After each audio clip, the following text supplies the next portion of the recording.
നമ്മുടെ ശശി തരൂരിനെ പറ്റി മാതൃഭൂമി വാരാന്ത പതിപ്പിൽ വന്ന ഒരു കാർട്ടൂൺ കണ്ടപ്പോഴുണ്ടായ സങ്കടം നിങ്ങളുമായി പങ്കുവെക്കണമെന്ന് തോന്നി.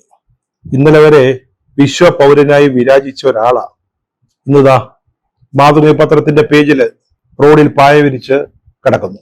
ജൂനിയർ മാൻഡ്രേക്ക് എന്ന് പറയുന്നൊരു കോമഡി സിനിമ ഉണ്ടായിരുന്നു. അതിലെ ഒരു പ്രധാന കഥാപാത്രമാണ് ഓമനക്കുട്ടൻ. ഓമനക്കുട്ടനെ അവതരിപ്പിക്കുന്നത് ഫലിത സാമ്രാട്ട് അല്ലെങ്കിൽ ഹാസ്യ രംഗത്തെ ചക്രവർത്തി എന്ന് പറയാവുന്ന ജഗതി ശ്രീകുമാറാണ്. അദ്ദേഹം അത്യാവശ്യം തട്ടിപ്പുകാരനാണ്, തരികിടയാ. അപ്പോ ചില തട്ടിപ്പുകളൊക്കെ നടത്തി അങ്ങനെ കൈവശം വന്ന കുറച്ച് മുതല് രത്നക്കല്ലുകളൊക്കെയാ. അത് അദ്ദേഹത്തിന്റെ വാടക വീടിന്റെ മച്ചിൽ ഒളിപ്പിച്ചു. പക്ഷെ അറസ്റ്റിലായി. ജയിലിൽ പോയ സമയത്ത് ഈ വാടക വീട് പോലീസ് സ്റ്റേഷന് വേണ്ടി വാടക കൊടുത്തു. അപ്പൊ ഇപ്പൊ ലോക്കപ്പിലിരിക്കുന്ന സ്ഥലം അതിന്റെ മച്ചിലാണ് അദ്ദേഹം ഈ മുതല് ഒളിപ്പിച്ചിരിക്കുന്നത്. ജയിലിൽ നിന്ന് ഇറങ്ങി വന്നപ്പം ഓമനക്കുട്ടൻ ഇക്കാര്യങ്ങളൊക്കെ മനസ്സിലാക്കി. എങ്ങനെയെങ്കിലും ലോക്കപ്പിനുള്ളിൽ 1-2 രാത്രി കഴിയണം, എങ്കിൽ മാത്രമേ അവിടെ ഒളിപ്പിച്ചു വെച്ചിരിക്കുന്ന രത്നക്കല്ലുകള് വീണ്ടെടുക്കാൻ പറ്റത്തുള്ളൂ. അതിന് പല വഴികൾ ആലോചിച്ചു, പല രീതിയിൽ ശ്രമിച്ചു, ഒന്നും നടന്നില്ല.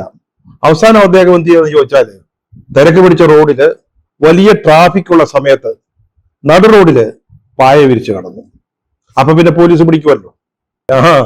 അല്പം പബ്ലിക് ന്യൂസൻസ് ആവാം, പോലീസ് വരുമോ എന്ന് നോക്കാമല്ലോ എന്ന് പറഞ്ഞാണ് കയ്യിലൊരു പായയും തലേണയുമായിട്ട് നമ്മുടെ ജഗതി ശ്രീകുമാറിന്റെ കഥാപാത്രം ഓമനക്കുട്ടൻ ഡ്രൈവർ നടുറോഡിൽ കിടക്കാൻ വേണ്ടി വരുന്നത്. ലോക്കപ്പിൽ കയറാൻ വേണ്ടി നടുറോഡിൽ പായ വിരിക്കുന്ന ഓമനക്കുട്ടന്റെ റോളിലാണ് കാർട്ടൂണിസ്റ്റ് ഗോപികൃഷ്ണൻ നമ്മുടെ ശശി തരൂരിനെ പ്രതിഷ്ഠിച്ചിരിക്കുന്നത്. വര മാത്രമേ ഉള്ളൂ, ഒരു വരി ക്യാപ്ഷൻ പോലുമില്ല. പക്ഷെ ഈ മൗനം വാചാലം എന്നൊക്കെ പറഞ്ഞ പോലെ പൂർണ്ണമായ അർത്ഥം നമുക്ക് അതിൽ നിന്ന്, ഈ വരകളിൽ നിന്ന് മാത്രം ലഭിക്കുന്നുണ്ട്. കോൺഗ്രസിന് വഴിമുടക്കുക. അപ്പൊ ഈ വഴിമുടക്കപ്പെട്ട് കിടക്കുന്നവരില് നമ്മുടെ സോണിയാഗാന്ധിയുണ്ട്, വി.ഡി. സതീശനുണ്ട്, രമേശ് ചെന്നിത്തലയുണ്ട്, കെ മുരളീധരനുണ്ട്, ഇവരെല്ലാവരും ഉണ്ട്. പറഞ്ഞാൽ ഒരൊറ്റ വരി ക്യാപ്ഷൻ ഇല്ലാതെ കാർട്ടൂണിസ്റ്റ് ആ ആശയം വായനക്കാരിലേക്ക് കൃത്യമായിട്ട് പകരുകയാണ്. ജഗതിയുടെ കഥാപാത്രത്തിന് എങ്ങനെയെങ്കിലും അറസ്റ്റിലാവണം, 1-2 രാത്രി ആ ലോക്കപ്പിലൊന്ന് കഴിയണം. അതിനുവേണ്ടിയാണിത്. നമ്മുടെ ശശി തരൂരിന് എങ്ങനെയെങ്കിലും അദ്ദേഹം ഇപ്പോൾ അംഗമായിരിക്കുന്ന, അദ്ദേഹം ഇപ്പോൾ ലോക്സഭയിൽ പ്രതിനിധീകരിക്കുന്ന കോൺഗ്രസ് പാർട്ടിയിൽ നിന്ന് ഒന്ന് പുറത്താക്കി കിട്ടണം. 2-3 മാസം മുമ്പായിരുന്നെങ്കിൽ ശശി തരൂരിനെ പറ്റി ഇതുപോലൊരു കാർട്ടൂൺ വരയ്ക്കാൻ ആരെങ്കിലും ധൈര്യപ്പെടുമായിരുന്നു. എന്തായിരുന്നു അദ്ദേഹത്തിന്റെ ഒരു പൊസിഷൻ? പറഞ്ഞൊരു ലോക പൗരൻ, ആഗോള പൗരൻ, അതുമാത്രമല്ല അതിശക്തനായ എഴുത്തുകാരൻ, മതനിരപേക്ഷയുടെ ശക്തനായ വക്താവ്, ഗംഭീര പ്രഭാഷകൻ, പാരഡോക്സിക്കൽ പ്രൈം മിനിസ്റ്റർ പോലെയുള്ള ഏറെ ചർച്ച ചെയ്യപ്പെട്ട പുസ്തകം രചിച്ച ഒരാള്. ആ ആളാണ് ഇപ്പതാ മാതൃഭൂമി പത്രത്തിന്റെ പേജില് റോഡിൽ പായ വിരിച്ച് കിടക്കുന്നു. 16 വർഷമായിട്ട് അദ്ദേഹം തിരുവനന്തപുരത്തെ പ്രതിനിധീകരിക്കുന്ന MP-യാ. ഈ കാലമൊക്കെയും തിരുവനന്തപുരത്ത് തന്നെ ഉണ്ടായിരുന്ന ഒരാളാണ് ഈ സംസാരിക്കുന്നത്. അടുത്തിടപെടാൻ പറ്റിയിട്ടില്ല. കാരണം അദ്ദേഹത്തിന്റെ ചുറ്റും നിന്നിരുന്ന ആളുകളാണ് സമൂഹത്തിലെ സമ്പന്നന്മാരും അധികാരത്തോട് അടുത്ത് നിൽക്കുന്നവരും അധികാരത്തിന്റെ അകത്തളങ്ങളിൽ സ്വാധീനം ചെലുത്താൻ പറ്റുന്ന ചില ആളുകളുമായിരുന്നു അദ്ദേഹത്തെ വലയം ചെയ്ത് നിന്നിരുന്നത്. അല്ലാതെ സാധാരണക്കാരെയോ സാധാരണ കോൺഗ്രസ് പ്രവർത്തകരെയോ എന്തിനെ കോൺഗ്രസ് പാർട്ടിയെ തന്നെയോ അദ്ദേഹം അടുപ്പിച്ചിരുന്നില്ല. ഈ ചുറ്റും നിന്നിരുന്ന ആളുകള് മറ്റാരും അദ്ദേഹത്തിന്റെ അടുത്തേക്ക് അടുക്കാൻ പറ്റാത്ത തരത്തിൽ കോട്ട കെട്ടി അവരെയൊക്കെ അകറ്റി നിർത്തുകയും ചെയ്തു. എങ്കിലും നമ്മൾ അദ്ദേഹത്തെ മനസ്സിലാക്കി. അദ്ദേഹം എന്ന വ്യക്തിയെ, അദ്ദേഹം എന്ന എഴുത്തുകാരൻ, പ്രഭാഷകൻ, ബുദ്ധിജീവി, ഒരു സാധാരണ രാഷ്ട്രീയ നേതാവിൽ നിന്ന് വ്യത്യസ്തനായി ഉന്നത തലത്തിൽ ചിന്തിക്കുന്ന ഒരാൾ, ഈ നിലയിലൊക്കെ വലിയ ബഹുമാനമാണ് തോന്നിയിരുന്നത്, ഇഷ്ടമായിരുന്നു, അതുപോലെ തന്നെ അഭിമാനവുമായിരുന്നു. അങ്ങനെ മനസ്സിലൊരു വിഗ്രഹമായി നിന്ന ശശി തരൂരാണ് ഇപ്പോൾ റോഡില് പായ വിരിച്ച് കിടക്കുന്നത്. അടുത്ത വർഷം നടക്കാൻ പോകുന്ന കേരള നിയമസഭാ തെരഞ്ഞെടുപ്പിനെ കുറിച്ച് ഈയിടെ ഒരു സർവേ ഉണ്ടായി. ആ സർവേ യാതൊരു സംശയവും വേണ്ട, ഒറ്റ നോട്ടത്തിൽ തന്നെ അറിയാമായിരുന്നു, ഒരു തട്ടിക്കൂട്ട് സർവേ ആയിരുന്നു. അതില് 28.3% ആളുകൾ ശശി തരൂരിനെ UDF-ന്റെ മുഖ്യമന്ത്രി സ്ഥാനാർത്ഥിയായി കാണാൻ ആഗ്രഹിച്ചിരുന്നവരായിരുന്നു. അല്ലെങ്കിൽ അത്രയും പേര് ശശി തരൂരാണ് ഏറ്റവും നല്ല മുഖ്യമന്ത്രി സ്ഥാനാർത്ഥി എന്ന് അഭിപ്രായം പറഞ്ഞവരാ. ഈ സർവേ ഫലം ഒരു ഗടാഗടിയൻ വാർത്തയാക്കാൻ പലരും ശ്രമിച്ചതാ. അതിന്റെ പിന്നിലെ ചില തൽപര കക്ഷികളൊക്കെ ഉണ്ടായിരുന്നു. പക്ഷെ ആരും അതിന്, അല്ലെങ്കിൽ മാധ്യമങ്ങൾ ആ അർത്ഥത്തിൽ അതിന് വലിയ ഒരു പ്രാധാന്യം കൽപ്പിച്ചില്ല, ചെവി കൊടുത്തില്ല. അതാണ് സത്യം. എങ്കിൽ പോലും UDF-ന് വലിയ സാധ്യതകൾ പ്രവചിക്കുന്ന ശശി തരൂരിനെ മുഖ്യമന്ത്രി സ്ഥാനാർത്ഥിയായി ഉയർത്തിക്കാട്ടുന്ന ഒരു സർവേ ആയതുകൊണ്ട് ചില ദേശീയ പത്രങ്ങളിൽ വന്നു, ചില വെബ്സൈറ്റുകളിൽ വന്നു. അപ്പൊ അതൊരു ചർച്ചാ വിഷയമായി. അപ്പൊ നമ്മുടെ കോൺഗ്രസ് നേതാവ് കെ മുരളീധരൻ ഒരു കാര്യം പറഞ്ഞു, ശശി തരൂർ ആണോ മുഖ്യമന്ത്രി സ്ഥാനാർത്ഥി എന്നുള്ളതൊക്കെ അവിടെ നിൽക്കട്ടെ, അതിനു മുമ്പ് ഒരു കാര്യം തീരുമാനിക്കണം. ശശി തരൂർ ഇപ്പോഴ് കോൺഗ്രസിലാണോ UDF-ലാണോ? അത് തീരുമാനിച്ചിട്ട് മതി ആര് മുഖ്യമന്ത്രി സ്ഥാനാർത്ഥിയാകണമെന്നൊക്കെ ആലോചിക്കുന്നത്. ഇപ്പൊ നമുക്ക് ചോദിക്കാൻ തോന്നുന്നത് അദ്ദേഹം BJP ആണോ കോൺഗ്രസ് ആണോ എന്നല്ല. അദ്ദേഹം ഇപ്പോൾ ആരാണ്, രാഷ്ട്രീയത്തിൽ എവിടെ നിൽക്കുന്നു എന്നല്ല. അദ്ദേഹം ഇപ്പോൾ ആരാണ് വാസ്തവത്തിൽ? സാധാരണ ഒരു രാഷ്ട്രീയ നേതാവിനേക്കാൾ ഔന്നത്യം അവകാശപ്പെട്ടിരുന്ന ആളാണ്. ജനങ്ങളത് കൽപ്പിച്ചു കൊടുക്കുകയും ചെയ്തിരുന്നു. ആ വ്യക്തി ഇപ്പോൾ വിശ്വപൗരൻ എന്ന പട്ടം അഴിച്ചു താഴെ വെച്ചോ? അദ്ദേഹം ഇപ്പോൾ പ്രധാനമന്ത്രി നരേന്ദ്രമോദിയുടെ ഒരു ഇന്റർനാഷണൽ PRO, പബ്ലിക് റിലേഷൻസ് ഓഫീസറായിട്ട് മാറിയോ? മോദിയുടെ ഒരു ദൂതുവാഹകനായിട്ട് രൂപാന്തരപ്പെട്ടോ? എന്താണ് ഇപ്പോൾ താങ്കൾ? അത്തരത്തിലുള്ള PRO പദവി ഏറ്റെടുത്തത് കൊണ്ടാണല്ലോ പാരഡോക്സിക്കൽ പ്രൈം മിനിസ്റ്റർ എന്ന് നേരത്തെ എഴുതിയ ശശി തരൂർ ഇപ്പോൾ നരേന്ദ്രമോദിയെ പ്രൈം അസറ്റ് ഓഫ് ഇന്ത്യ എന്ന് വിശേഷിപ്പിക്കുന്നത്. അദ്ദേഹത്തിനോട് വിദേശ രാജ്യങ്ങളിൽ ദൂതു പോകുന്നത്. കരിസ്മാറ്റിക് ലീഡർ എന്നാണ് മോദിയെ തരൂർ വിശേഷിപ്പിക്കുന്നത്. നേരത്തെ പാരഡോക്സിക്കൽ പ്രൈം മിനിസ്റ്റർ ആയിരുന്നു.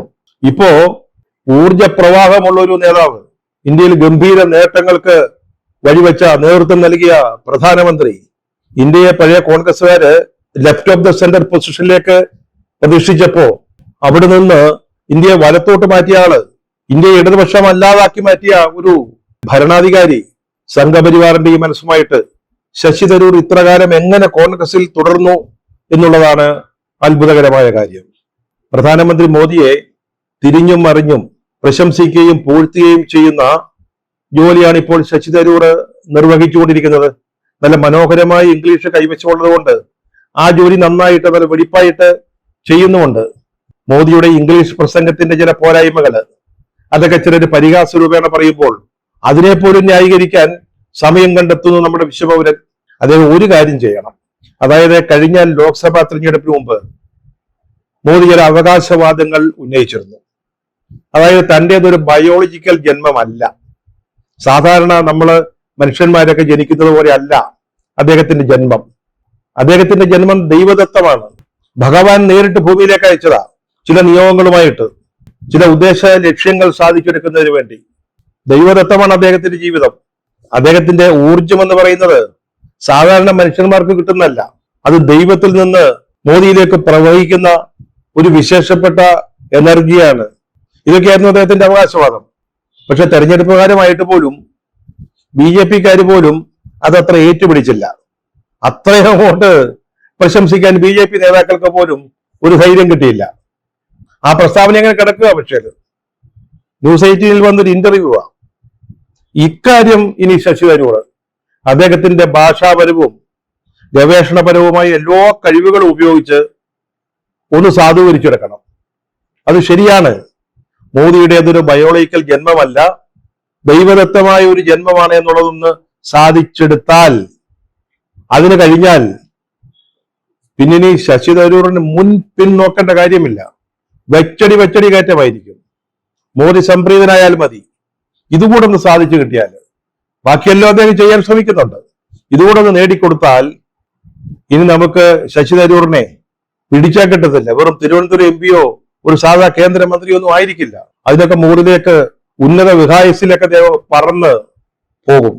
പക്ഷെ ഇതൊന്ന് ശ്രമിക്കണം, നല്ല അവസരമാണ്. ഒന്ന് ഓർമ്മിപ്പിച്ചെന്നേ ഉള്ളൂ.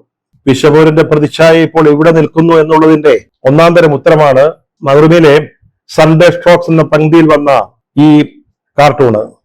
ഒരു പൊട്ട സർവേ കൊണ്ടൊന്നും പ്രതിച്ഛായയിൽ സംഭവിച്ച നഷ്ടം പരിഹരിക്കാൻ സാധിക്കില്ല. വെളുക്കാൻ തേക്കുന്നത് പാണ്ടാകത്തേ ഉള്ളൂ.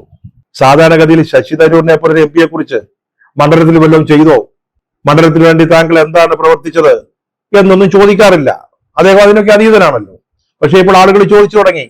ഈ കഴിഞ്ഞ ദിവസത്തെ ചർച്ചകളിലൊക്കെ പ്രധാനമായിട്ട് ഉന്നയിക്കപ്പെട്ടൊരു ചോദ്യം അതായിരുന്നു. എന്താണ് ചെയ്തതെന്ന് ചോദിച്ചാൽ ആർക്കെങ്കിലും ഉത്തരവുണ്ടോ എന്ന് എനിക്ക് അറിഞ്ഞുകൂടാ. കഴിഞ്ഞ 4 തെരഞ്ഞെടുപ്പുകളിൽ അദ്ദേഹത്തെ വിജയിപ്പിച്ച അടിസ്ഥാന വോട്ടായ ഈ തീരപ്രദേശത്തെ മത്സ്യത്തൊഴിലാളികൾ അവരേതാണ്ട് 90% ആളുകളും ശശി തരൂറിന് വേണ്ടി നിന്നവരാ, ജയിപ്പിച്ചവരാ. ഈ വിഴിഞ്ഞം തുറമുഖവുമായി ബന്ധപ്പെട്ട ഒരു പ്രശ്നം ഉണ്ടായപ്പോ, അവരൊരു സമരത്തിലേക്ക് പോയപ്പോ അവർക്ക് വേണ്ടി ഒരു അണിവിരൽ അനക്കാൻ പോലും നമ്മുടെ ശശി തരൂർ തയ്യാറായില്ല. പക്ഷെ ഇതിനേക്കാളൊക്കെ പ്രധാനം, ഇപ്പോഴത്തെ ഈ ഇരുണ്ട നാളുകളില്, ഈ കെട്ട കാലത്ത് നമ്മള് നേരിയ പ്രതീക്ഷ അർപ്പിച്ചിരുന്ന ശശി തരൂർ ഇത്തരത്തിൽ മാറിപ്പോയല്ലോ എന്നുള്ളതാണ്. മതനിരപേക്ഷതയും സമുദായങ്ങൾ തമ്മിലുള്ള സൗഹാർദ്ദവും വലിയ വെല്ലുവിളിയെ നേരിടുക. ജനാധിപത്യം തന്നെ ഏതാണ്ട് അപകടത്തിലാവുകയാണോ എന്ന് സംശയം ഉയരുകയാണ്. ബീഹാറിലെ വോട്ടർ പട്ടികയുടെ പേരിൽ നടക്കുന്ന പ്രക്ഷോഭങ്ങൾ നമുക്കിവിടെ മറക്കാൻ പറ്റില്ല. അതിനെപ്പറ്റിയൊന്നും ശശി തരൂർ ഇതുവരെ വാക്ക് പറഞ്ഞു കേട്ടിട്ടില്ല. അതുപോലെ വെറുപ്പും വിദ്വേഷവും അരങ്ങുവാഴുകയാ ഒരു സാധാരണ സിനിമയിലെ കഥാപാത്രത്തിന്, അല്ലെങ്കിൽ അതിന്റെ ടൈറ്റിലിന് ജാനകി എന്ന പേരിടാൻ പോലും പറ്റാത്ത ഒരു സാഹചര്യത്തിലേക്ക് നമ്മൾ നീങ്ങുകയാണ്. അപ്പോഴാണ് ദേശീയവാദിയാണ് ഞാൻ, രാജ്യസ്നേഹിയാണ് എന്നൊക്കെ അവകാശപ്പെട്ടുകൊണ്ട്. ഇത് കേൾക്കുമെന്നൊന്നും മറ്റാരും രാജ്യസ്നേഹികളല്ലെന്ന്. അത് ഈ പേരും പറഞ്ഞുകൊണ്ട് അദ്ദേഹം ഈ മേൽപ്പറഞ്ഞ അവസ്ഥയെ ന്യായീകരിക്കാൻ ഇറങ്ങുന്നത് കാണുമ്പോൾ അദ്ദേഹത്തിൽ ജനങ്ങൾക്കുണ്ടായിരുന്ന പ്രതീക്ഷയും അതുവഴി ഉണ്ടായ പ്രതിച്ഛായയും ചോർന്നു പോവുകയാണ്, ഇല്ലാതാവുകയാണ്. ഇനി തെരഞ്ഞെടുപ്പിൽ മത്സരിക്കുന്നില്ല എന്ന് ശശി തരൂർ പ്രഖ്യാപിച്ചിരിക്കുക. അപ്പോൾ ജനങ്ങൾക്കിടയിലുള്ള പ്രതിച്ഛായ, അവർക്കിടയിലുള്ള സ്വീകാര്യത ഇനി ആർക്ക് വേണം? ഇനി ശശി തരൂറിന് വേണ്ടത് BJPയുടെയും മോദിയുടെയും പിന്തുണ മാത്രമാണ്. അവരിൽ വിശ്വാസ്യത ഉണ്ടാക്കുക എന്നത് മാത്രമാണ്. പാരഡോക്സിക്കൽ പ്രൈം മിനിസ്റ്റർ എഴുതിയ ഘട്ടത്തിൽ നിന്ന് അദ്ദേഹം ഇപ്പോൾ പ്രധാനമന്ത്രി മോദിയുടെ ദൂതുവാഹകനായി വളർന്നു കഴിഞ്ഞു. ഇനി മോദിയുടെ പ്രീതി മതി, പദവികളൊക്കെ താനെ വന്നുകൊള്ളും. തരൂർജി, ഇതിനു വേണ്ടിയായിരുന്നോ താങ്കളുടെ ഈ കളി, ഈ കള്ളച്ചൂത്? കഴിഞ്ഞ ദിവസം ഒരു ചർച്ചയില് ഒരു പ്രസന്റർ തന്നെ, ന്യൂസ് പ്രസന്റർ തന്നെ പറയുന്നത് കേട്ടു, താങ്കളുടെ ഭാര്യയുടെ മരണം സംബന്ധിച്ച ഒരു കേസിന്റെ ഏതോ അപ്പീല് അടുത്തതായിട്ട് അപ്പീൽ കോടതിയിൽ വരുന്നുണ്ടെന്ന്. ശരിയാണോ എന്നറിയില്ല. ഇതൊക്കെ കേൾക്കുമ്പോ എന്തിനു വേണ്ടിയാണ് ശശി തരൂർ ഈ അഭ്യാസങ്ങൾ കാണിച്ചത് എന്ന് തോന്നിപ്പോവുകയാണ്. താങ്കൾക്ക് എത്ര പദവികൾ കിട്ടിയാലും, ഇന്ത്യയിലെ ഏറ്റവും വലിയ രാജ്യസ്നേഹി എന്ന പട്ടം കിട്ടിയാലും, അങ്ങയെ സ്നേഹിക്കുകയും ആദരിക്കുകയും ചെയ്യുന്ന ആളുകൾക്ക് നിരാശയാണ്. ഹൃദയത്തിൽ വളരെ ഉന്നതത്തിൽ സ്ഥാപിച്ചിരുന്ന ഒരു വിഗ്രഹമാണ് ഇപ്പോൾ തിരക്ക് പിടിച്ച റോഡിൽ പായ വിരിച്ച് കിടക്കുന്നത്.